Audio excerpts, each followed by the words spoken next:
he was dead. Listen, you're getting your freedom back, okay? He said that wherever I went, he would find me, walk right up to me, and I wouldn't be able to see him. Adrian is dead. He's not dead.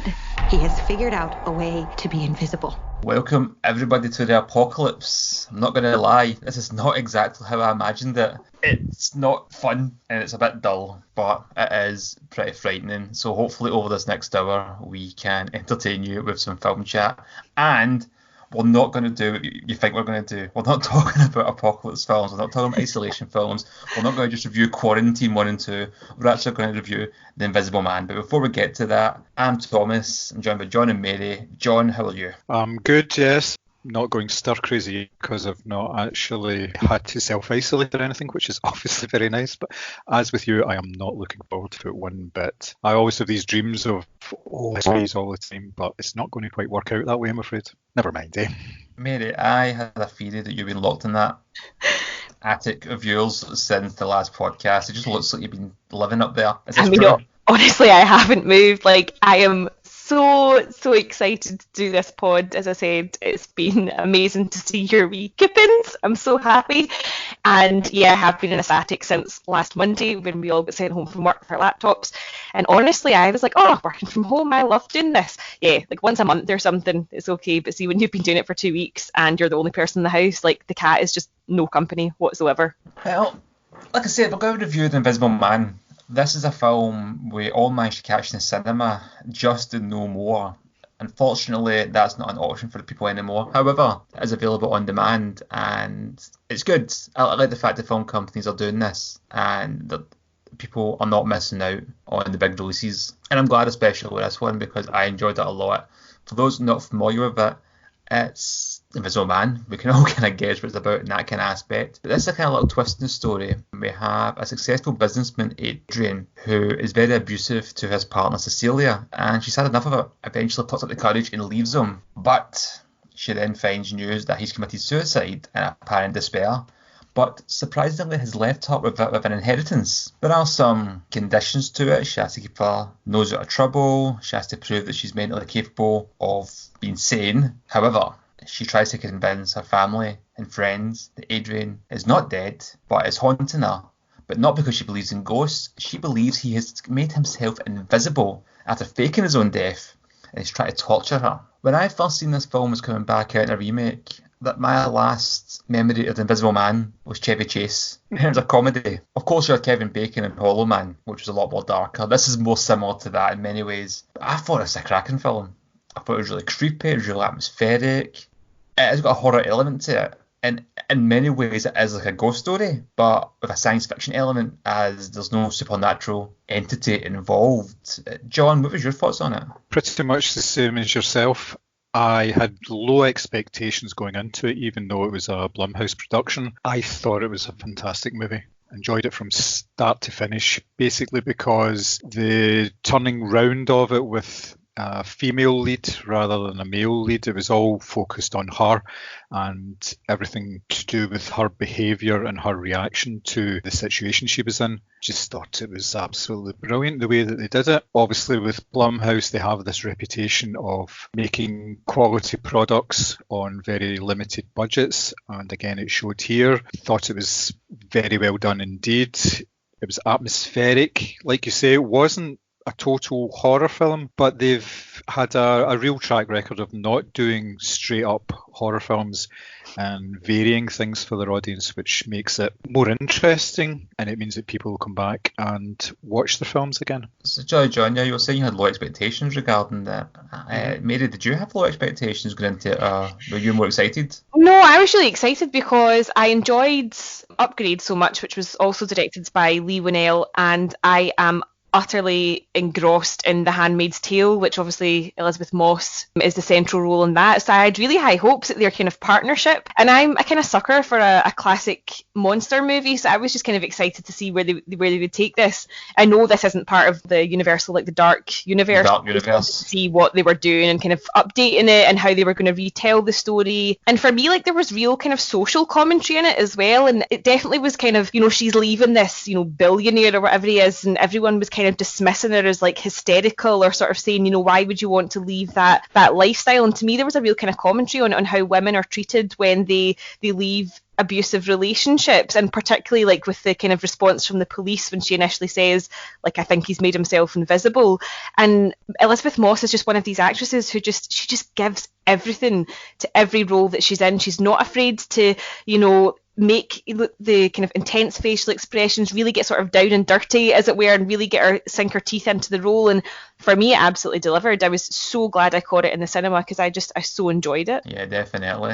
And you mentioned the director there, Lee Winnell, having done Upgrade. This is only his third film. It was mostly known for writing Saw and the Insidious franchise. And his directorial debut was Insidious Chapter 3, which, you know me, I love a good horror sequel. I was going to say, that sounds like your perfect movie because it's like part 3. It is a pretty good film. It wasn't as good as the first two, but it was a decent sequel. I loved Upgrade. Upgrade was absolutely fantastic. It was an awesome film, and it was good to see that with this, he's shown versatility, and as you say, had a lot of kind of a social commentary to it, and the idea that maybe he was ghosting her. Is that too much of a pun? Was that too on the nose as a theme? That might be a wee bit too on the nose, but I like the dynamic of the relationship. I like the fact that that's why he was invisible and not just some weird kind of science experiment or whatever. Like, I definitely think it's a film that kind of gets under your skin. Like, there's so many times where, you know, the camera would be sitting like outside her room or kind of watching people like go about their business, and you're like, shit, is he there? Is he in the room? And then when they were focusing on like the stills of like, you know, a kitchen or a lounge or dining area, you were like waiting for something to move.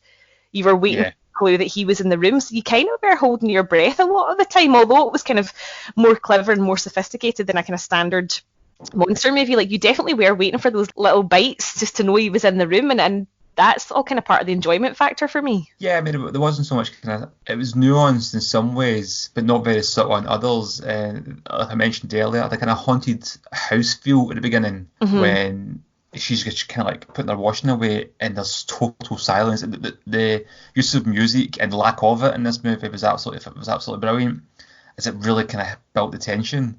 And when it was just completely silent, you're waiting to hear something, as you say, like a chair moving or a creak. And take away the science fiction element of it as him being invisible, he's still a total monster of a man.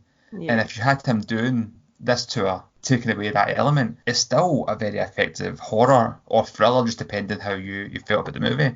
But you mentioned Elizabeth Moss being really good. And John, what's your thoughts on her? I haven't watched The Handmaid's Tale, but I've seen Mad Men. She's completely versatile. She seems to be able to just turn her hand to absolutely everything. She was in a film last year called Her Smell, where she was the lead singer of a band, and it sort of traced their trajectory from being sort of indie darlings to her completely crashing and burning. Absolutely fantastic. Totally different type of role, but again, it was one of these 100% roles. She just gave everything in it. I can't really fault her. She's one of these actors that just delivers every time. You want to watch something she's in. It's like a sign of quality. Yeah, absolutely. And the way that she played it initially made you think that maybe part of this was in her head. Obviously, the name of the film is The Invisible Man, so you're kind of knowing what's happened. But after the initial escape from the house, you do get the sense that they're kind of playing up the aspect of her maybe not being totally compos mentis. There might be something wrong with her. Maybe this is all in her head. And they don't give any clues towards that. And the way that she plays that part is just sublime. She plays it as if she's a victim, but a victim of circumstances rather than because of what the type of person she is. She's a strong character, but it comes across as being like she's obviously very vulnerable and everything as well. And she's looking for support, and she gets the support from her friends and who she's staying with and everything. But even them, they look at her at times and go, I don't know, is it all in her head? Obviously there's unconditional love there, but sometimes they're kind of thinking this is getting a bit too fantastical. It's maybe not all real. It might just be something else. Yeah, I'm glad you mentioned that there, because I felt the same watching it. Her performance was so fractured and so fragile. She's so broken from this relationship that even though you know the plot of the movie, you're still watching it with that in your head going, would I believe her? I don't think I would. And Yeah, obviously take away the ideas. Oh yes, I believe your invisible ex-boyfriend's trying to kill you. It's not that, but it's the idea that she doesn't seem believable in a strange way. Not because of the absurdity of it, but because of how she portrays the character as being so mentally unstable. It was a brilliant performance, absolutely outstanding.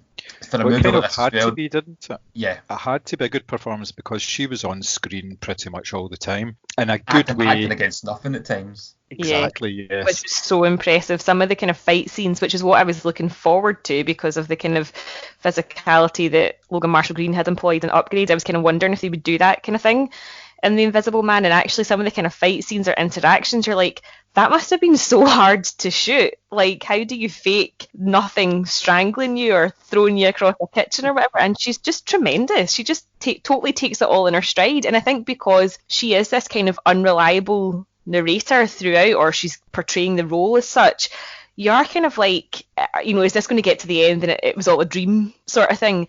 And I think that kind of plays into the whole idea of women being believed about stuff. And maybe I'm just watching this differently, like as a woman, and thinking, if I told my friends I was being abused by my ex-boyfriend and that he was stalking me and trying to fuck up my life and he'd faked his own death, would I get their support or would I be dismissed as like crazy? And I think that's kind of where she sort of, there's elements of her role that you do think, okay, I think she needs like help and support, and other times you're just like, I don't know if I would believe her. And that makes me feel bad because I'm like, I would want to give the support to a friend who needed it, but she plays it so well, it's incredible. I thought it was a bit of a masterstroke focusing on her character rather than the Invisible Man, because previous films have focused on that. Yeah. It's always things moving about in the room, or the Invisible Man's actually covered in bandages and wearing sunglasses. Mm-hmm. Or in the case of Chevy Chase, was he not wearing an overcoat? Yeah. Things like that. And that was the kind of focus of it. We wouldn't have got a film anywhere near as good if it was Johnny Depp that was the Invisible Man, because they would have had to have him visually on screen, because they're not going to spend all that money on getting an actor like Johnny Depp and then not putting him on screen. It just wouldn't work. So this way, because it's, and I'm not diminishing the performance of the Invisible Man, but it was a lesser actor, a lesser name, so therefore they could get away with it. Perfect sense when you see it in retrospect, but for them to actually figure that out is pretty classy. Yeah, because it almost wasn't his story. In fact, it wasn't his story, it was hers. Exactly. I mean, H.G. Wells originally wrote The Invisible Man over 100 years ago. It's been adapted. How many times have we seen this character in one way or another in movies, where it's his own movie, from the golden age of cinema, films like Hollow Man, just mentioned Chevy Chase, being incorporated into the League of Extraordinary Gentlemen. We've seen this character so many times, but we haven't seen this type of story involving this character, which made a very, let's be honest, a tired idea.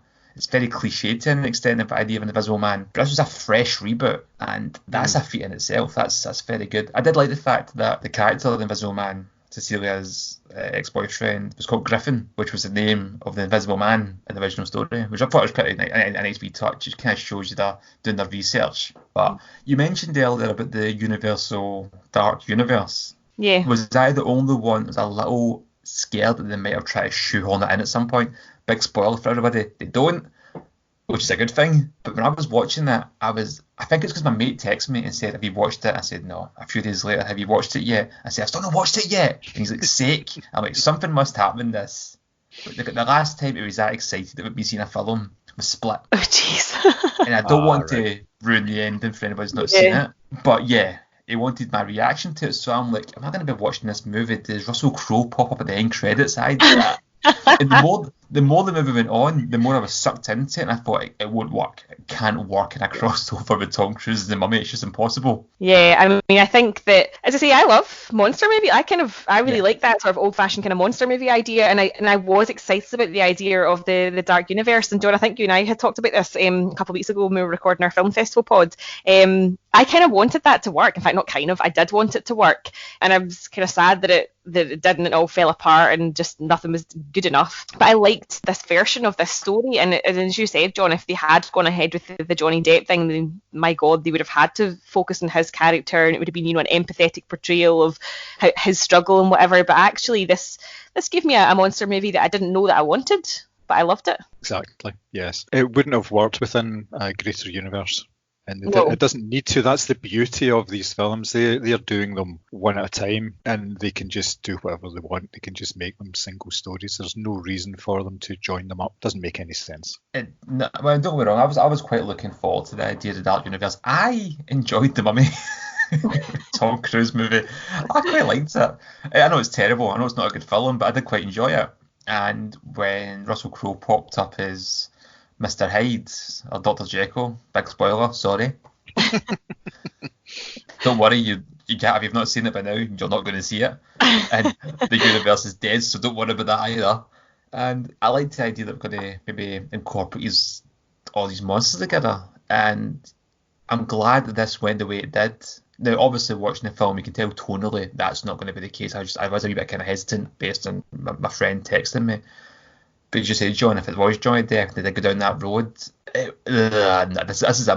got the much better film. Absolutely. Definitely. There's no alternate universe out there. But this is the best version of this movie in the multiverse. Although, did you know they're looking to have a spin-off? No.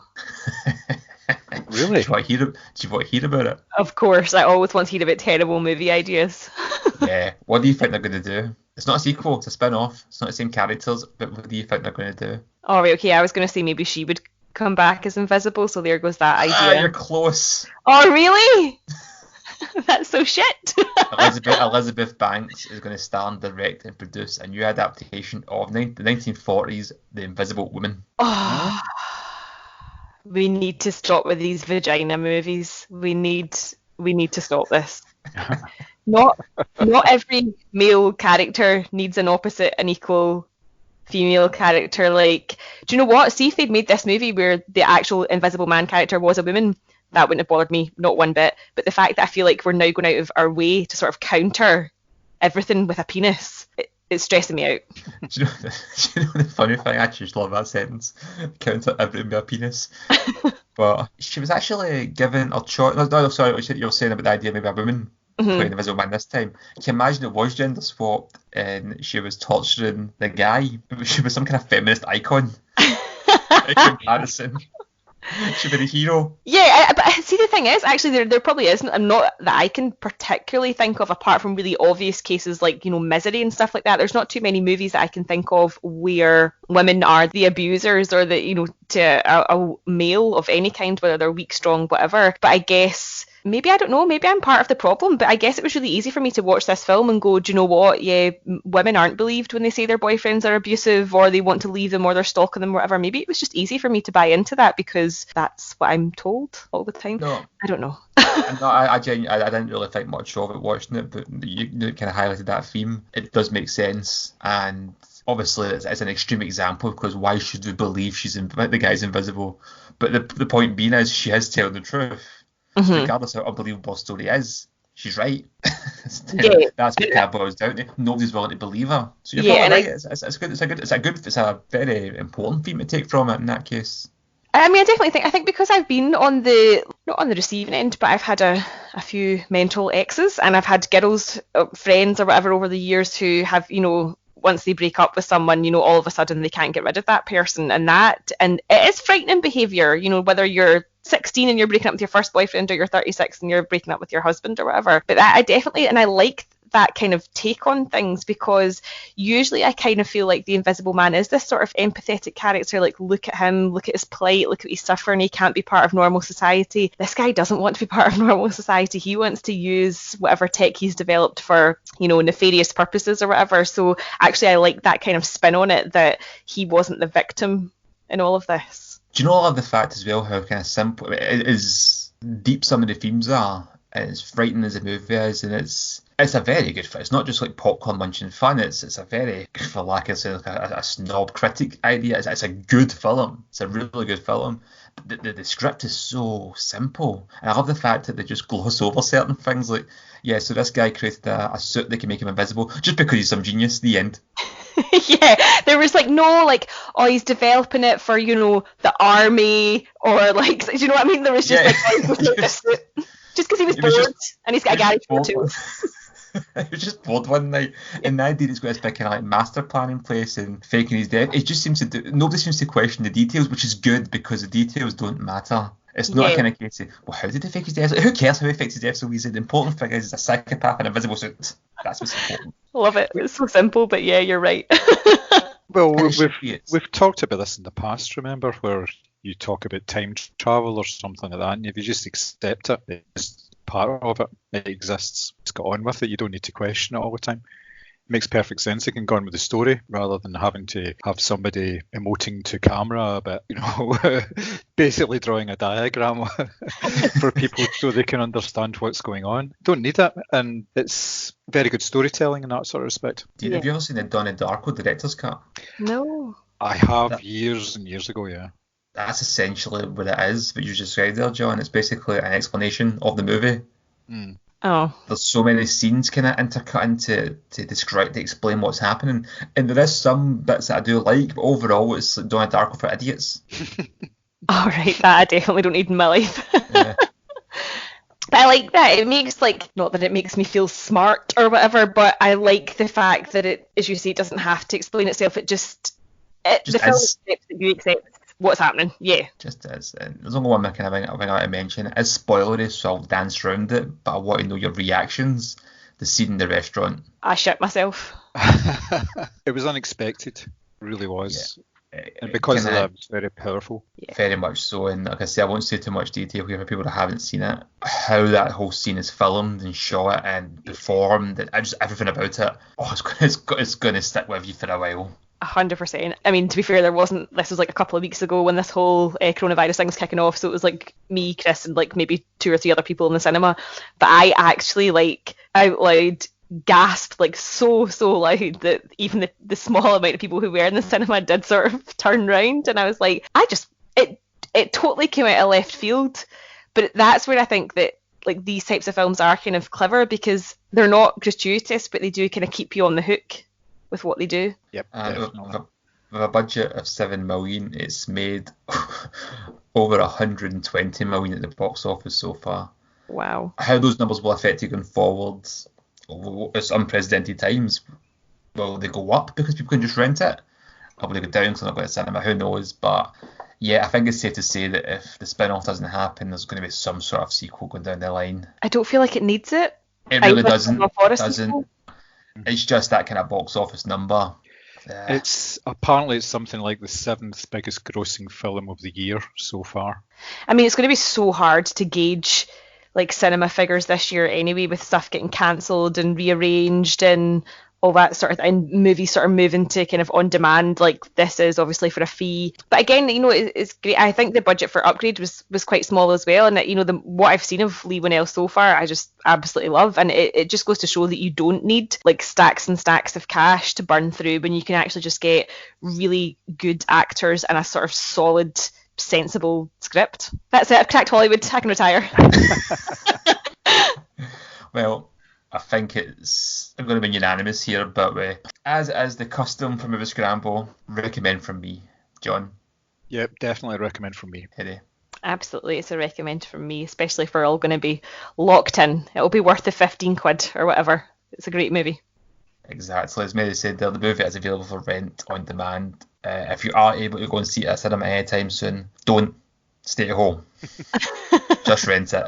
It's for the best. Well, that was our thoughts on Invisible Man, and as John alluded to earlier, it was produced by Blumhouse Productions, which, when you see that name on a film, I personally get quite excited, as I believe they've brought some of the best horror films out, specifically in the horror genre. I think they brought really some of the best horror films of the last decade.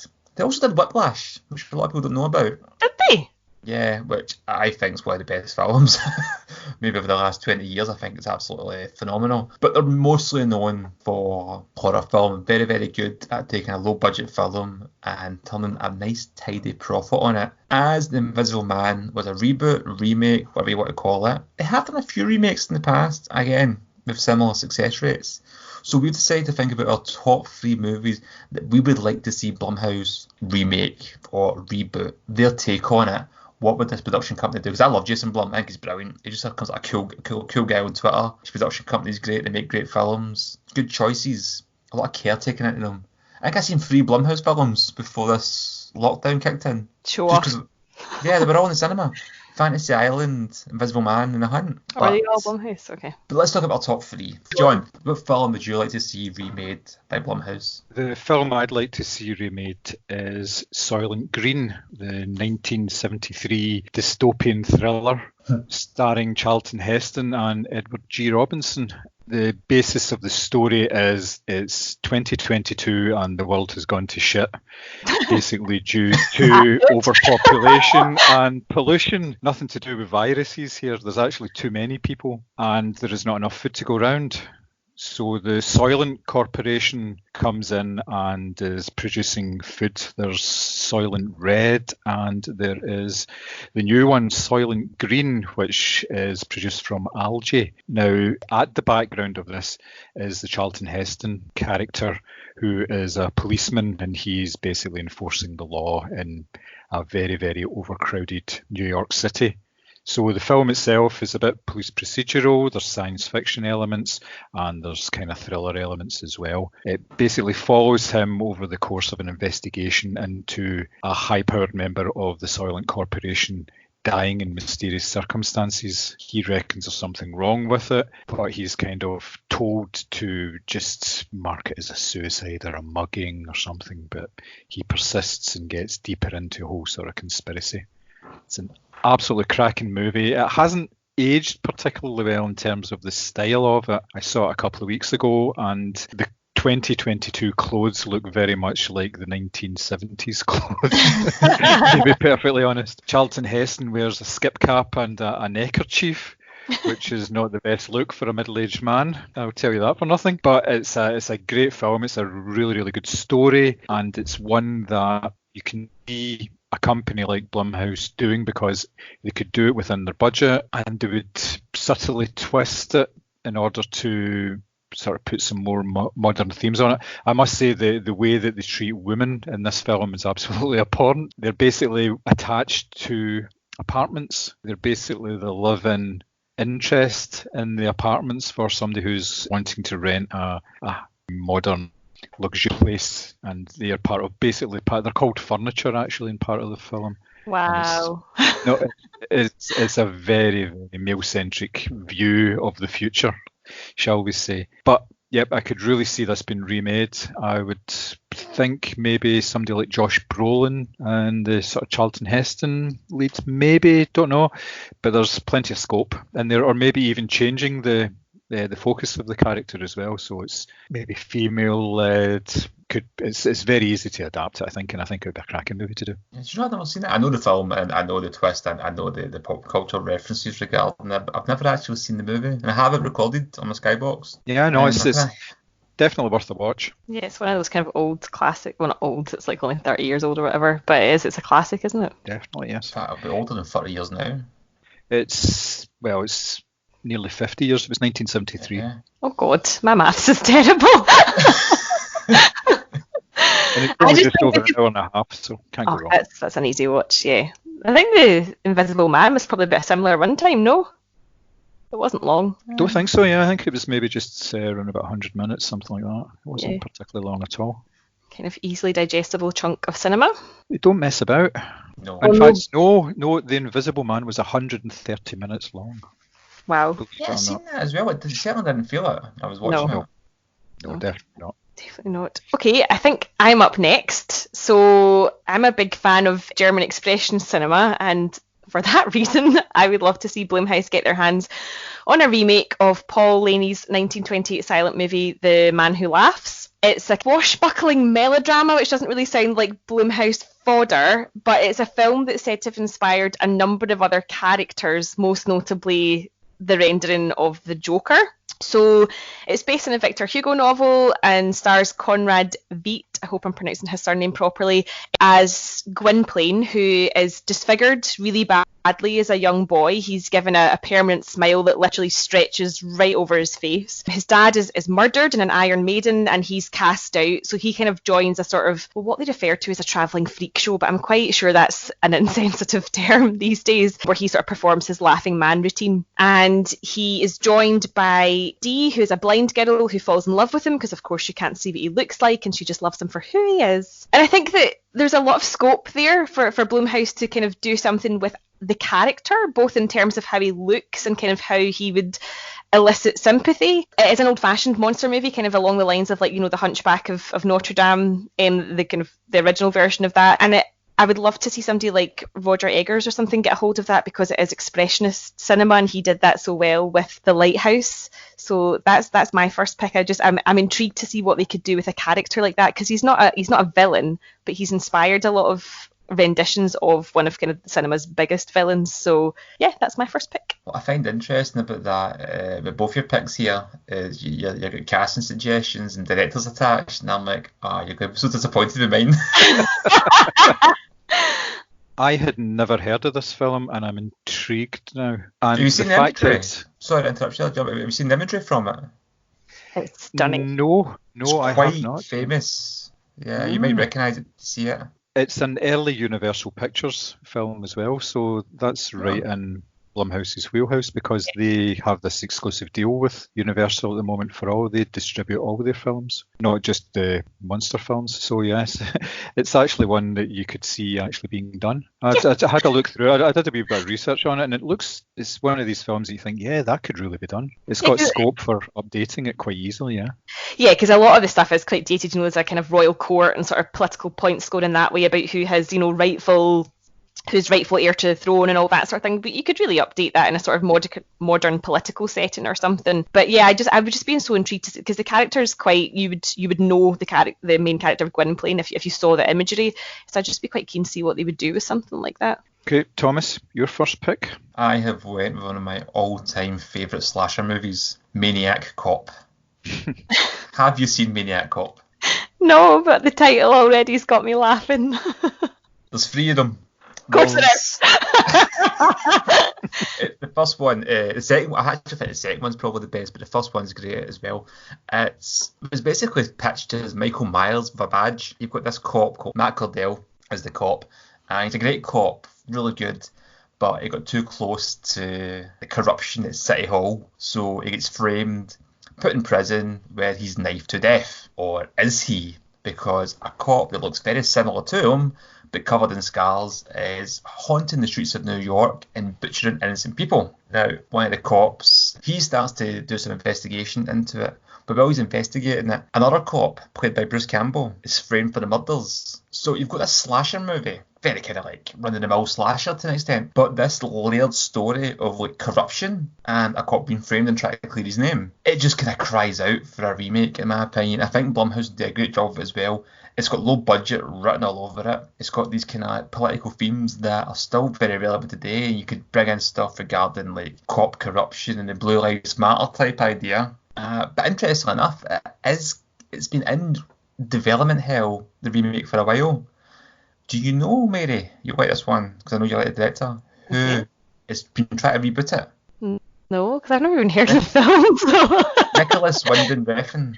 No fucking way, really? Yeah, and the movie has not got off the ground, but I only found it today. Oh, he would smash something like that. It's getting picked up as an HBO series. Okay, I mean, I would definitely watch that, but like, he would smash something like that. Definitely. I mean, I think it'd really work with the Blumhouse film. It's already getting made as an HBO series, so fair enough. If you've not seen Maniac Cop, please do go and watch the first two. Don't watch the third one, it's terrible. The third one's awful. It's really, really bad, but the first two are great. The second one, where he teams up with another serial killer, it's a normal human, but I can't really give too much away in the kind of plots of these film, but he's not just some kind of brain dead idiot just killing for the sake of it. It's actually the reason he's killing and what his plans are. It's a kind of mixture of like violent revenge and quite clever like plot. And that might sit, you might be going, no way, fucking hell, it's Maniac Cop got a clever plot. But it does. It's a great film, absolutely great. I'd recommend it. The special effects have dated a little, but it's an awesome movie. Need to seek that out for sure. Yep, never seen it. In fact, no, I have seen it. It was years ago, and I couldn't remember it until I looked it up and thought, sounds very familiar. But it was a long time. One of the main problems is, though, is the version I've got on DVD, I still don't get a Blu-ray, as they released a special edition where they included extra scenes in the movie, but the scenes were filmed after the movie was out. And you'll see, so none of the other actors interact with this character, apart from one, and he looks nothing like he does in the movie. Oh, no way.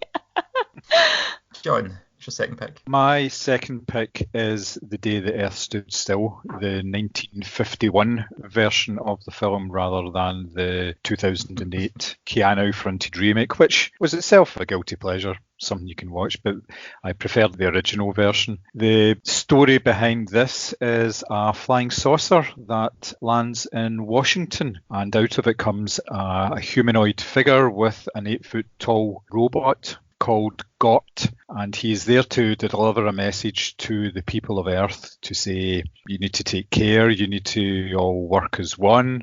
And the first thing that happens is he gets shot by the army who have turned up. Basically, he then is hospitalised and interrogated. He manages to escape, and he goes to live in this boarding house with various people who he interacts with, and basically to see what real humans are like rather than just the army, and then it all joins up from there. The film itself is obviously come out of the paranoia of the 1950s, all the Reds under the bed, and the menace that the unknown proposed, as well as the fact that we had begun the space race at that point, and it was obviously just after the Second World War, so there was a lot of tension with different countries around the world, and the fact that they were all wanting to get into space and basically conquer space, a theme that's still very relevant today with a certain American president with his Space Force trying to get that in operation. It's a film that's very easily updated, and it would be right in their wheelhouse. It can be done relatively cheaply. They don't need to have the same sort of level of special effects that they had in the 2008 film. It can be a very sort of small scale film. I would like to see somebody like Michelle Yeoh in the lead part for this, because it adds an extra dimension having an Asian actress in it, basically because there are so many tensions between America and the East under normal circumstances. So having somebody come out of a spaceship and they look as if they've come from Asia rather than someone with a cut glass English accent creates another level to it. It's a bit more tense, adds something more to it, something a little bit more modern as well. I think it would be very good indeed. I did. I would enjoy it a lot more probably than the remake. I didn't see the original, to be fair. I did go and see the Keanu Reeves one, and I love Keanu Reeves. We all do. Oh man, he's so bad in this film. Oh really? I've not seen this. I must admit, I never really came into the Keanu Reeves love fest until the John Wick movies. I was never a massive fan. There's this scene, John, you might remember the scene where he speaks to the old Chinese man, and he just starts speaking Mandarin, but it shouldn't come out of the blue, but it does. He's so over the top, and he's Chinese speaking. Oh, I need to Google that. I need to find this scene on YouTube or something. People started laughing in the cinema. Always a good sign. Always a good sign. That's a good choice though, and I think that could really work, as you said, not a special effects extravaganza, but a more scaled down product. Yeah, because I think if you, as you say, the themes of kind of paranoia and fear, you don't necessarily have to go into the details of, the kind of special effects and, flying discs in the air or whatever. The kind of suspense and tension that goes along with those kind of feelings is enough.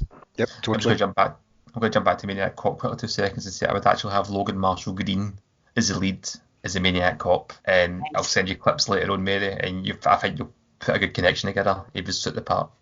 Oh, I'm excited. Although usually when I get a link through from you, Simmy, I'm like, fuck, should I open this? The answer is always yes. Yeah, just not in case when you don't have headphones. Yeah. So my next pick is a film that I only actually saw a few years ago, but I just fell in love with it the moment I saw it. It's 1973 British horror comedy, Theatre of Blood, directed by Douglas Hickox. And it literally stars like everyone you'd expect in a sort of 1970s horror comedy. You've got Vincent Price, you've got Diana Rigg, Diana Dors, Eric Sykes, and Arthur Lowe. Like, and that's just like a small fraction of the cast. Price is, you know, at his best. He's loving sort of playing the villain and getting to recite some Shakespeare at the time. So he kind of stars as this seemingly down in his luck actor, Edward Lionheart, and the film opens with him kind of being snubbed at an awards ceremony, and he takes it so personally he fakes his own death. Like, how dare you not let me win this award? So he obviously fakes his own death, and then what he decides to do is kind of plot revenge on every single person that he's, as far as he's concerned, has shunned him and his abilities. So what I love about this movie is like it's kind of Hammer-esque in tone, but it's also kind of like Carry On Killing. It does sort of marry the two like really, really well. And each of the murders that Vincent Price's character carries out are done in the style of a Shakespeare play. So he's got a critic that's force-fed the meat of his dogs, like Queen Tamara and Titus Andronicus, and you've got a critic who has a pound of flesh cut out, quite literally like the Merchant of Venice. So I think Blumhouse could do this. I think they could either take it down the full horror route and just kind of focus on that, or they could keep the sort of comedy undertones to it. But having seen, is it Cloverfield Place, is that what it's called? I kind of reimagined it with John Goodman in the lead role as a sort of down in his luck actor who just becomes a psycho. I think he can sort of flip that switch quite easily. And I would just, again, because it was a film that I really loved when I watched it, and I loved how they blended the kind of comedy and horror moments, I thought Blumhouse could take this and really run with it and just make it kind of pure horror. And so that's my second pick. I really recommend it. I think you can actually get the full film on YouTube. I just loved it. It was kind of corny and kind of kitsch, and some of it's kind of dated, but I just thought it was a really clever idea, actually. You see it, John? Never seen it. I have no knowledge of it whatsoever, and having looked it up, it looks brilliant. One of these films you think, yeah, typically British. Yeah. It'd be really interesting to watch, and like you say, it's cast of thousands, and every one of them seems to be a known name from television and movies in the UK. Yeah, it looks particularly interesting. I definitely think if it is on YouTube, I think it was a while ago, I think you should definitely watch it. As I say, it won't be to everyone's taste because I think it probably has dated a wee bit, but I would love to see Blumhouse get their hands on something like that. Because think of the ensemble cast that you could have. Like, I'm just saying John Goodman could take on the Vincent Price role, but seriously, think of everyone who you could have in that. It would be awesome. All these different, like, really classic character actors that we've got kind of just now, like, it would be amazing. Thomas, choice number 2. I'm going to go with The Lawnmower Man, starring Pierce Brosnan and Jeff Fahey, from 1992. That movie is almost 30 years old. Scary. I don't think I've heard of this at all. The Lawnmower Man, really? It's loosely based on a Stephen King short story, I believe. Oh, I have. We discussed this on another podcast, didn't we? We did, yes. Yes, okay. Pierce Brosnan is a scientist who tries to make Jeff Fahey's character, who's intellectually challenged, he tries to make him a super genius using technology. But what he does is create a super villain as he starts giving him not only an enhanced intellect, but telepathic powers. It's a very kind of basic idea of, it's almost like a Frankenstein remake in many ways. You've got the mad scientist. He's not trying to create life this time, but he's trying to create genius in the empty vessel.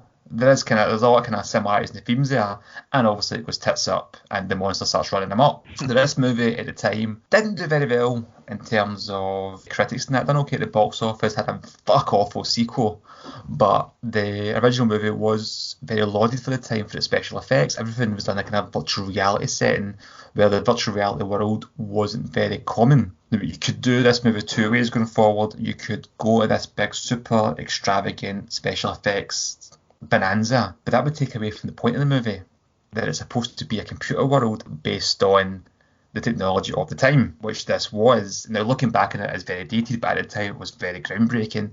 You could still do this as a low budget movie because the themes are there. It ties out that kind of universal idea. You've got Frankenstein, it's very similar to that, and although it is very, very kind of loosely based on it, if at all, if you even want to say it was, the themes are similar, and it does raise a lot of kind of social commentary in regards to is it ethical to try and enhance someone's intellect unnaturally. And this movie kind of answers the question with, well, No, because look what you've done. But yeah, I mean, this is a film. I'm not the biggest fan of the movie, and that's one of the reasons I went and picked it. I didn't just want to pick movies that I love because I love the movies. I'm not always interested in seeing a remake of something I really like.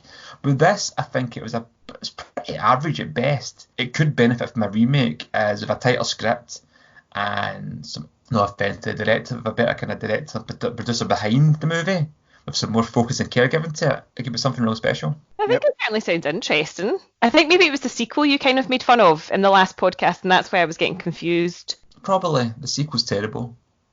It's set in the near future. It's almost set like 5 years later, and it's like Total Recall all of a sudden. You're like, okay. It's not very good. And it's got the guy for Honey, I Shrunk the Kids in it, Matt Frewer, I think his name is. And yeah, it's just terrible. It's awful. Don't see it. Don't even watch Lawnmower Man. It's not even that good.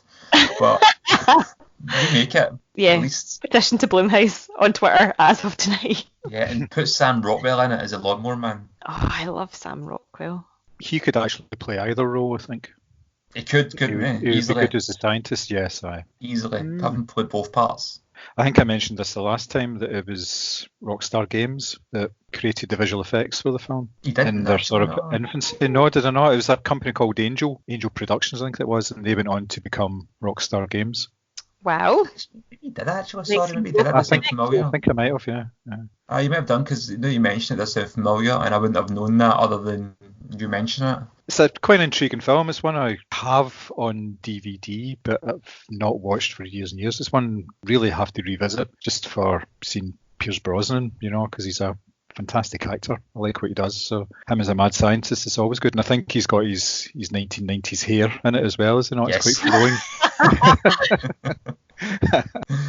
And who doesn't want to see that? Speaking of flowing hair, my third choice is The Love Boat, which was a 1977 to 1987 sitcom, comedy, drama. It was a television show in the US. Basically, people go on board the aptly named Love Boat, and they find adventure and they find love.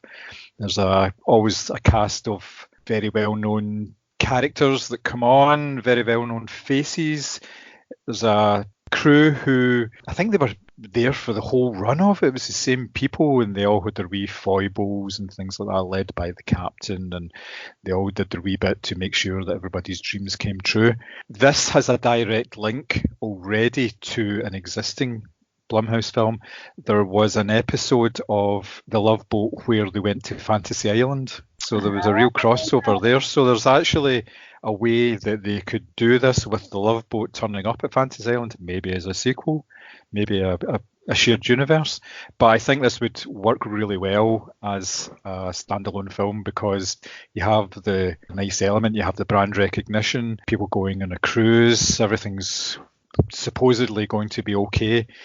They don't obviously think that it's a floating petri dish or anything. They obviously think it's a very nice thing to do, which I don't. I think it's horrible. And obviously then something malicious. It doesn't necessarily need to be a person. It could be something supernatural. It could be anything that it can introduce to turn the film from being love to hate or death or all sorts of stuff. I think it would make a very good adaptation. I do, and I just love the fact that you have managed to put The Love Boat in a shared Blumhouse horror universe. I am absolutely, I'm so impressed with that. That needed to happen now. In fact, if it doesn't happen, I'm still just going to imagine it has. I know, I was kind of wondering where you were going with that, because I kind of thought that was a sort of like not like a comedy show, but I was wondering how you were going to link this back into sort of wider Blumhouse territory, but no, slick. It was the first thing I thought of when we were talking about this whole idea. I thought it would fit in very well, partly to do with the fact that Fantasy Island was somewhat similar to it, and it's the way that it sort of set itself out. It was a comedy, romantic drama sort of set up as well, obviously with its own sort of recurring characters and everything, but it kind of fitted in with that whole thing. They could even have the iconic theme music at the start of the film as well, so people have got a wee bit of brand recognition there. It works very well. I'm going to demand a producer's credit on this, I'm telling you. That's a cracking choice. I love that. Cracking choice. I absolutely loved it. Back to German expressionist cinema for me. So I think that Blumhouse should remake the 1926 film Faust, directed by F.W. Murnau, who's probably more well known for Nosferatu.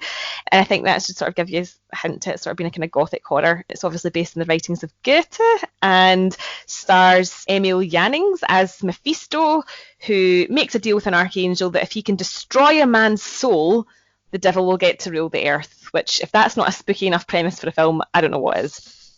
So he sets his sights on the elderly alchemist Faust, who I think in the remake should be played by Tom Hanks because he is just the good guy's good guy. And actually I kind of wanted Sam Rockwell to play Mephisto in my head. So obviously the story's super well known. Faust trades his mortal soul for, good looks, a good life, beautiful women, but, at what cost? And I think that whilst this kind of premise has been done a million times over with films as wide-ranging as the Hungarian film Mephisto right up until Al Pacino and The Devil's Advocate, I do think Blumhouse could do something really good with the original text, and I'd love to see kind of like Dante-esque visions of demons and devils, and I would love to know what it takes in 2020 to get somebody to sell their soul, because obviously things have changed since 1926 when the film was first shot. And I'm a big fan of that type of expressionist horror, and I just think that's kind of naturally where Blumhouse could find their comfort zone, because these films are so old that they don't really have much of an audience, and just I love that kind of classic good versus evil, and I would love to see what they did with something like that. This could maybe be a sort of, you could have it on as grand a scale as you like, but it's that whole idea of the devil doesn't necessarily need to be cloven hooves and horns. It could literally be an ordinary guy in the street, because that's the whole point, isn't it? So, but yeah, that's my final pick. Nice. Yeah, it's a good. I had a choice, and there's so much you could do with it to keep it fresh. I mean, the idea has become so cliched; it's been done so many times. Even the idea of Faustian deal has entered our terminology. It's entered as a phrase. You don't have to have heard the Faust or know the story, but you'd heard the term. You know the term. Yeah. And you would know what it was talking about. I haven't seen the film. I have read it. I've actually been to the Goethe Museum in Frankfurt. It was pretty cool. You're so cultured. Something like that. It was pretty sweet. But that's a cracking choice. I think there's so much scope you could have in a reboot like that, a modern setting, like The Invisible Man, how it kind of twisted things and made it fresh. Yeah, there's so much. And if you look up to the film and you look at the sort of imagery, what Murnau was achieving back in 1926 is really incredible. It looks scary as fuck, and I just think that's something they could really run with. Yep, definitely. I would like to see Tom Hardy as Mephisto. I think he would be very good at that. Oh, I like. I thought you were just going to end that sentence, but I'd like to see Tom Hardy. There's a kind of pause, and I'm like, yep, I agree. Just in general, yeah, sure, why not? I'm cool with that. I mean, your last pick. I am going to go with another Stephen King adaptation, but as much as it would be classed as a remake, and I know the term remake, reboot, they're all kind of interchangeable, I would rather this be an adaptation of the book itself rather than a remake of the movie. The Running Man. And the reason being, I love The Running Man, it's a great film. Arnold Schwarzenegger, cheesy action movie, some really far ahead of its time themes with regards to the TV networks and how entertainment's consumed. But the original book by King, writing as Richard Bachman, Ben Richards isn't some muscle-bound ex-cop who's framed. He's an everyman whose daughter is ill and volunteers to be on The Running Man to earn some money. And the premise is similar. It's a game show where hunters hunt you down and try and kill you, but it's not a game show in terms of all flashy, glitzy character, neon gladiators. He's basically made an enemy of the state, and he has to basically escape for as long as he can. And the world is the set, so it's a lot more grounded in idea. It's not it wouldn't be a special effects extravaganza. Films like The Purge, I've got to think, have been influenced by The Running Man. Even got The Hunt that's come out recently, although that's based on A Most Dangerous Game. As The Running Man has kind of some allusions to that as well. There's still some themes to it in terms of the entertainment and the cultural zeitgeist, so to speak, and how entertainment's played out. And I think based on movies Blumhouse have already made, you could make a cracking version of The Running Man. And I love The Running Man movie, but don't remake that film. Go back to the source material There's so much to play with. Interesting enough, you could not get away with the ending in the movie now. I don't want to say it if you haven't read it, because it's worth reading. It really is worth reading. But if you're interested in the ending, go to Wikipedia, read how the book ends, and sit back and go, yeah, there's no way they can make that. No way. Okay. I mean, to me, I'm just hearing running and I'm thinking like Tom Cruise fodder.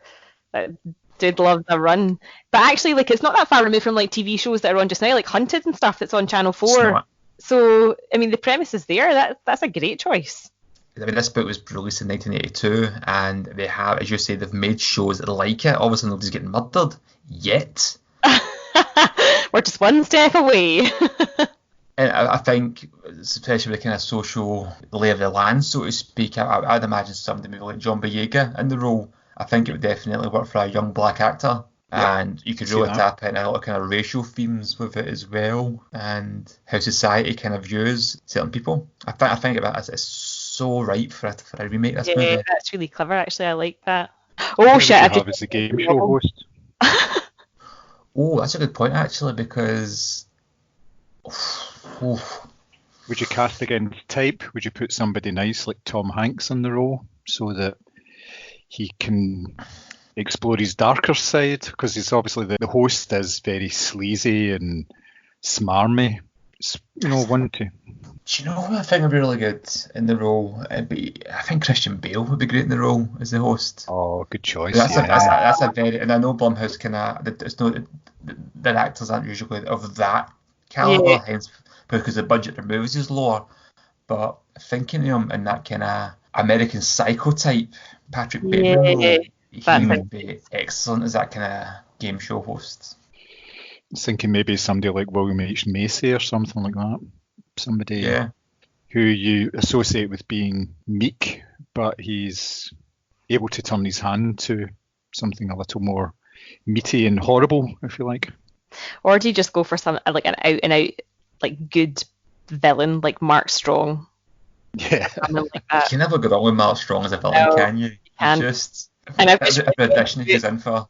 As you suggested, or just read how the book ends, and no fucking way do that. Not without a public outcry, at least. Yeah, exactly. I'm going to think more about that actually in terms of who I'd have as the game show host, or the executive producer is in the book. But yeah, that's my final choice. Oh, what about Bryan Cranston? Bryan Cranston's an excellent choice. Because he can flip the switch. Yes. I'm going to be thinking about this all night now. I think Pedro Pascal would be a good choice as Killian in The Running Man. I think he's a great actor. He's got a villain look about him. He can ham it up if need be, and he just has a look. He'd be great. He obviously is the Mandalorian as well. So. He is indeed, yeah. Well, whenever he bothered to turn up. You'll find out when you actually watch it, maybe. I'm Baby Yoda. I identify as Baby Yoda. That was our top 3 picks. Please let us know yours. I did put a wee call out on social media earlier, but clearly you're all so busy in your lives these days. You just didn't think to reply. That quarantine's just got everyone so damn busy.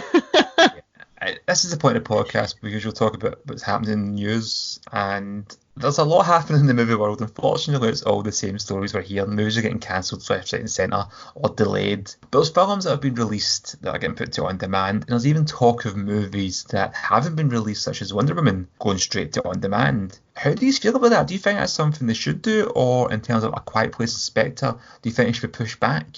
Are these movies that you should see in a cinema? Is it going to take any magic and mystique away from these big Hollywood blockbusters if we watch them in the house? Yeah, I mean, I want to see Bond on a big screen. I'm a big Bond lover. Like, I will watch that franchise no matter how shit it gets. So I kind of want to see that on the big screen. I feel like that, to me, is like a proper cinema trip.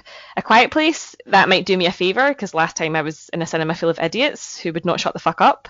So it might be fine for me to watch that at home, because at least I can be quiet for an hour and a half or whatever. But yeah, I will miss going to the cinema whilst this is all going on, because to me, that's the big treat. That's the big bit of escapism.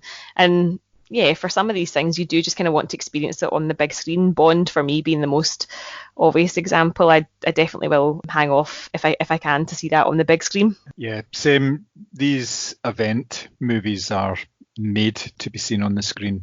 There's a lot of films out there that are not made in that sort of way. They're just made to go out there, and they're perfect for streaming platforms, video on demand premieres, that kind of thing.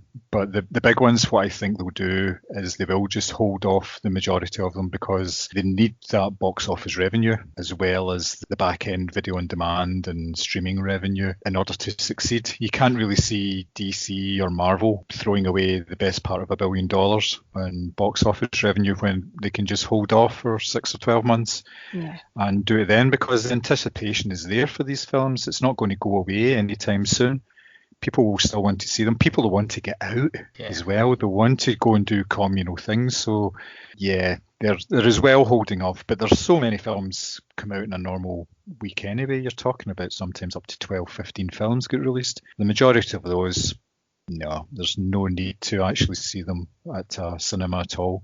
You can just quite happily watch them on your big telly at home.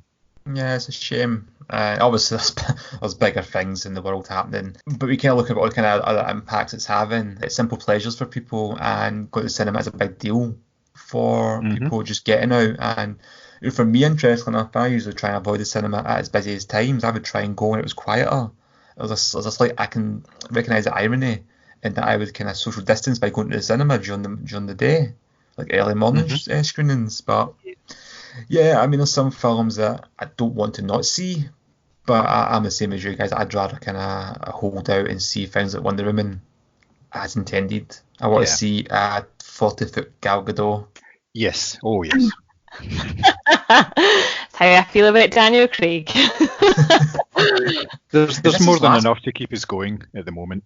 There's plenty. And we can't really complain. I mean, if this happened even just about 10 years ago, how many services did we have internet-wise? Yeah, I know. So most importantly, the message of this is fear not, podcast listeners, because you will still find content to talk about. I know you're all dying for our next episode already, but we'll still be here. If you would like us to review Maniac Cop in the future and make me and John watch it, I am all for that. Awesome. And if you're up for doing a Hellraiser series of podcasts to keep ourselves busy, there is... I think there's 11 films at my last count, maybe 12. That'll keep us busy. But not particularly sane. No.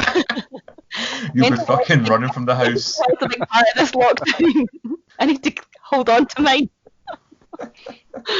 That was our thoughts on Invisible Man and what films we would like to see remade by Blumhouse, and some Corona chat flung in there as well, just to stay topical for when this podcast is put in a time capsule in years to come. People would unearth it and listen to it, and first thing they'll say is, what's a podcast? Second thing they'll be like, oh yeah, the coronavirus, remember that? What a crazy 4 years that was. Oh no. Do you guys have any shout outs or anything you want to plug before we call it a day? I would just like to say a wee shout out to Aisling, who I know is a very dedicated listener. She's a colleague of mine at work, and she literally really, really loves the podcasts, and she quite likes it when we sort of hint that she might be one of our 2 listeners. So I'm actually going to name and shame her. Aisling, hello, thank you for listening. Yeah, so you say it's your colleague for work, is it your cat? No, when I have a life outside. Sorry, John. Just to give a shout out to my friend Mark, who wrote some very nice words about us on one of our previous podcasts, saying that he really enjoyed it. So thank you very much. Always nice to get a wee bit of feedback. Absolutely. Yes, indeed. I don't have any specific shout outs for people, just other than joking aside with the coronavirus and that, please stay safe and please just do the experts are telling you to do. It's the only way to kind of help curb this horrendous time we're living through. It really is scary times. It's unprecedented, but fear not. I know you're worried what's going to happen to the podcast going forward. We're still going to record it. I know that's your biggest concern. As we said, we'll find content to do, and we've said if there are specific films you would like to see us review, just for old time's sake, classics or that, or something terrible just to torture us, feel free to do so. I'm sure we could have some fun going forward with it. If you want to get hold of us, you know the drill by now. You can find us on social media at Moviescramble on all platforms except Bebo, which no longer exists. And if you want to email John specifically, you can is that moviescramblepodcast@gmail.com? It is, yes. No, podcast@moviescramble.co.uk. Okay, so I just made that up. If you do email the email address I gave you, I have no idea who's going to get it. Not us. There was some like Nigerian prince gone. Somebody's emailed me at last. But But yeah, thanks everybody for downloading us, streaming us, listening to us, putting up with us once again. Love you loads. It's good night. Bye. Bye.